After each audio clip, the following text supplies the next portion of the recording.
So welcome back, friends. Today I've got something a little different for you. I thought that I would share with you kind of my watch band and watch collection. And the reason why I'm doing that today is I'm super tired. I was up on a wildland fire last night that was just down the road from here. Actually, two of our volunteer firefighters' homes were actually threatened, and so we were up late doing that. And I just got up. I'm just not into doing a whole lot today, but I wanted to do this because I think it's really fun sharing with you my favorite watch bands and why I like them, and it's something that I think that you guys will enjoy. And if you don't already have one, you might enjoy getting into it. So first off, before we get started, I'll explain kind of why I like these, which ones I consider to be the best. But first off, I'll answer the question that comes up all the time about my watches that I typically wear, and then we'll get into the bands. I guess from the time I was pretty young, I've always really been interested in watches, and I do like the analog watches. And I've as of recently, I think my favorite YouTube channel is done by a guy. His channel name is the Urban Gentry. And he's really into a term I'd never heard before, which is horology, or I guess, I don't know if it's the study of watches or watchmaking. And I'm not really a collector, and I certainly don't know I don't know a lot about it, but I do enjoy his channel. Mrs. W makes fun of me, like, why are you watching this watch guy's channel? Like, I don't know, I just like him, and I like his enthusiasm. And will I ever be a collector of watches and stuff? I don't think so, but it's funny how it kind of creeps up on you. I say that, and then I'm starting to amass a small collection here, but I'll just go over my three favorites. So this one here this was actually the first one that I bought years ago. This is a Marathon Swiss automatic watch that I bought used off of eBay.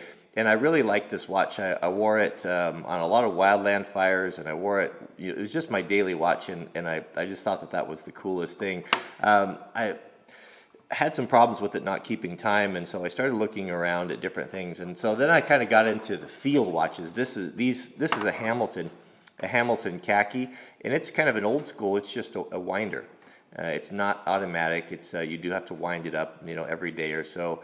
And I thought, well, I'll be content with that. The field watches are kind of cool because they're small and they're kind of reminiscent of the old military watches you'd see in World War II. Problem with this one was it's not waterproof. It doesn't have a screw down bezel.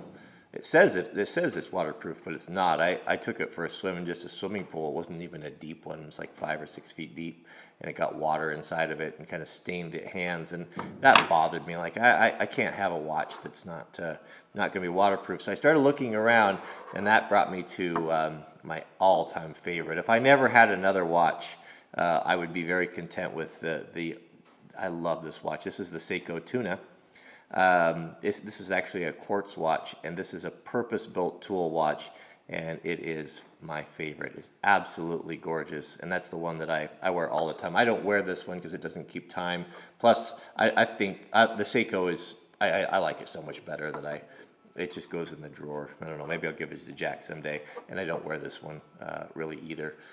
But so that brings us to the band. So let's zoom out here, and we'll talk about a little bit different of the different styles and what my favorite ones are and why. So when you're looking at these bands, I kept hearing the term Nato and Zulu, and I didn't really understand what the difference is. And I think I've got it nailed down now. So the two styles, basically, as far as I understand, is the Nato style, which is what you see right here, and it has the multiple buckles on it.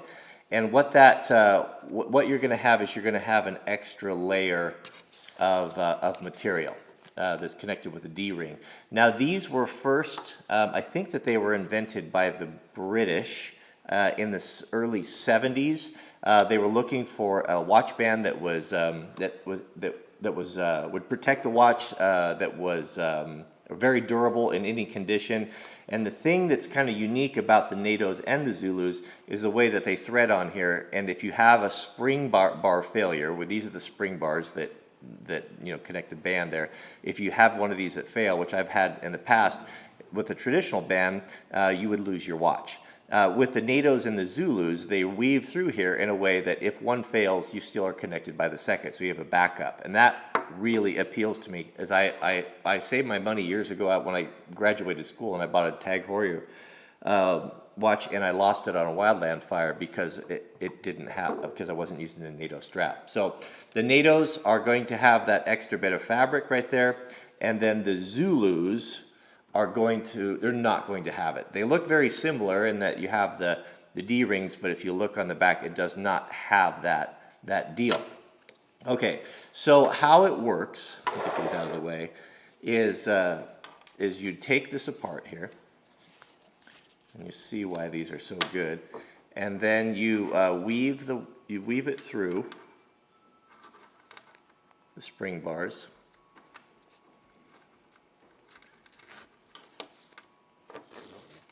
Here, and then back through the other one.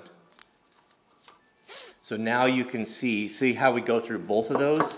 Since we go through both of those, you can see that if it does fail, yeah, the watch will flop on there, but it won't. You won't lose it, and that's what appeals to me. The other thing about these is that they're very durable. They're super comfortable, and they're. I think that they're just the best watch band out there. Which do I prefer, the Zulu over the NATO? I like the NATO because I like having this double layer of fabric. Now the downside is that it does hold the watch up a little bit higher. It is noticeable, so you do kind of knock the watch around a little bit. But if you have a big heavy metal watch like this and you are working in a really cold area, having that watch on my skin, I mean, it will freeze you, and this kind of insulates that. So I don't know if that was intended, but it's kind of a nice byproduct. The NATOs or the Zulu straps are going to basically do the same thing. They still hold the watch off your wrist. It just has a single layer. So the question you're probably asking is why do you have so many? Well, there's a couple reasons. So first off, the first ones that I got were the ones that you're looking at right here. And you'll notice a difference. See how heavy these rings are? They're really heavy and they're bulky, and these were just ones that I bought that were just cheap, no-name brands off of Amazon or eBay or someplace. And what I have found with these is I don't like the big buckles. They do seem they look a little bit overkill. They tend to bump onto stuff, but the biggest problem is the material that the band is made out of. As you can see here in these cheaper ones, you see how it's starting to curve and get a memory. This one is actually so stiff that it's painful to wear. It digs into your arm. And so, for a while I was like, I don't know if I like these bands. I don't find them to be comfortable. So I was still wearing them, and I did. It was good enough that I didn't really think that there was anything else out there. And the first guy that contacted me he sent me these bands here. Now this is these are made by Toxic NATO. It's a small veteran-owned company, I think in Colorado, and I believe he reached out to me some time ago and said, hey, I saw you did a watch video. We build these really nice NATO bands. Would you like to check one out? And I said, yo, that'd be great. I didn't realize he was going to send a whole bunch of them out, but he sent this whole assortment out, and this one was my favorite. This is the one that I wore all last summer on all the wildland fires. You can see it's got a lot of wear on it, but they have held up way better than the inexpensive ones, and they're way more comfortable, and they just are sleeker and cleaner, and they're just a nicer design. So he sent me, they're black and green and blue and different materials. He sent me these here, which don't have the buckles. They're just a little less expensive one that just kind of they just have that standard fabric loop on there. I don't really care for those. I like the look of the chrome buckles on the NATOs. I think they're really sharp, and I way prefer them over these inexpensive ones here. And what I've found is, in addition to the fabric just feeling better on the wrist, you can look at the difference here and see how coarse the weave is on these versus how fine and supple and nice. And then the polished buckles on them, they're just really snazzy. And you're not talking about that big a price difference. You can get a nice premium one here, like the Toxics, for, that's actually not a Toxic right there. These are the Toxic. A premium one for around $15, $16. So to me, it doesn't make really any sense to to get the cheaper ones and suffer through it. Also with the Toxics, you'll see they're kind of a little bit more, they're a little edgier. They've got a square, kind of a square faceted buckles on them. They look really nice. They're really actually quite spiffy. They're I much prefer them over these. I'm going to get rid of these inexpensive ones. So then, just a couple weeks ago, another company said I reached out to because I had seen these. These are made by Wrist Candy. I had seen these on the Urban Gentry's channel, and he did a review, and he's all knowing about watches, and this is the one that he likes. So I reached out to them. This is their card right there, and they sent me again. I thought they were just going to send a couple, but they sent out a whole bunch of them, and I've really enjoyed it. I probably would have never purchased these colors because everything that I do, I just get too dirty. This one, for example, I thought this orange one was really cool looking, and I wore it for the first time last night on a wildland fire, and you can see that I've pretty well ruined it. So if you work construction or you work in a dirty environment, what I'd recommend is you stick with the black or the green, because the green looks a whole lot better even after going through the fires, and you can wash them, but the black, of course, is the best. You just can't see all the staining on there, and black or the dark green. So if you have more of an office job or you work in a cleaner environment, then these are super fun to have all these different colors. And this one is I think these are my favorites right here. I like this blue one, and this one's kind of cool. This is the one that you'd see. I think I saw James Bond. That's the colors that he wore on there. Problem with these guys, as you can see, I wore this one sawmilling the other day. You probably saw that in the video, and of course it's destroyed. So I'm not the right guy to be wearing the light colored watch bands. But what's kind of cool about it is that even if you have an old watch that you're maybe not really into anymore, or kind of tired of, for a relatively small investment, you can get different bands, and it kind of makes it more fun and breathes new life into the watch, and it is fun to mix them and match them.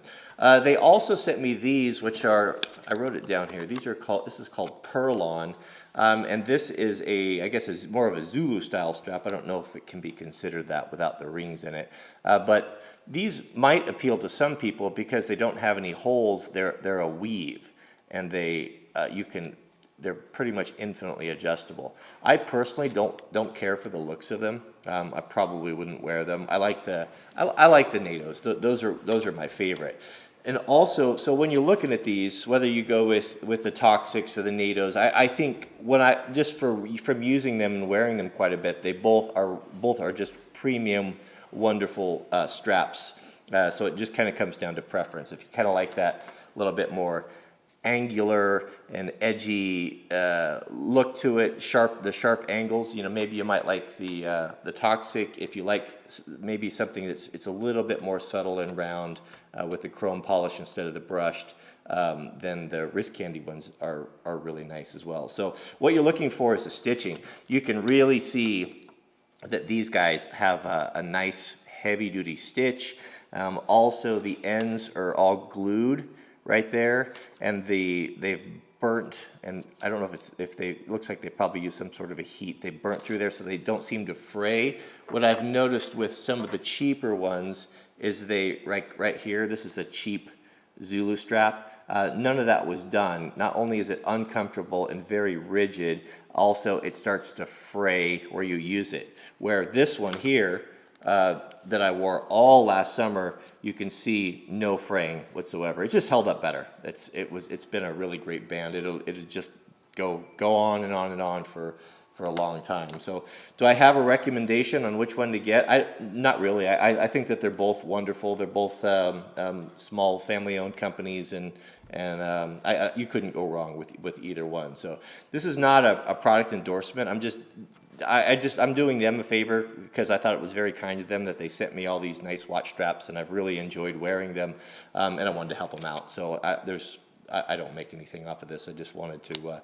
I'm sorry I don't have a card for Toxic, but I'll put a link to their websites, and they have a lot of different colors and configurations to these that you'll really enjoy. So the critical thing is make sure you know what the thickness is that you require. Like I think probably the most common, like the Seiko Tuna here, is going to be a 22 millimeter, and I believe the Hamilton and the Marathon are 20. So make sure you either measure that or just go online with whatever watch you have, and you can find really quickly, or just email them and they'll tell you which one's going to be the right fit, because you can't get a 22 to fit on a 20, so it's just not going to work. So that's kind of the video I wanted to share with you today. I've got a lot of questions about the watches. I've really enjoyed it. It's kind of an inexpensive hobby, and as far as the bands go, watches certainly aren't. But I enjoy it, and it's fun. You just get a little bit of pleasure when you can mix things up and change colors and do different stuff on them, and I think they're great. I think they're the best watch bands out there. They're very durable. They're waterproof. You have that security. You're not going to lose your watch because if you have a wrist pin failure, and they're just fabulous bands. I just don't think that there's anything out there that's better. So hope you enjoyed the video. Let me know in the comments which is your favorite color. I'd have to say my favorite ones are, I do like this blue one here, but it's going to get pretty stained. I think I like the green and the orange and the blue. Yeah, this one here. I have to say, if I had to choose my favorites, they would fall into right there. I guess I like the primary colors there. These are. I wish I could wear an orange one, but I just get too dirty and just not going to happen. I don't think I'm ever going to get that clean again. So thanks for watching. Don't forget to click the thumbs up if you enjoyed this. I'll put a link to the bands in there if you'd like to go get one for yourself, and tell the guys I said hi. Subscribe to the Urban Gentry's channel too. He's I don't know him, I've never talked to him, but if you're kind of into horology or watches, or just like to watch someone that's really passionate about their hobby, it's a good channel, and I really enjoy it. It's the first thing that I watch in my feed when he puts a new one up. All right, thanks for watching. We'll see you guys in the next one.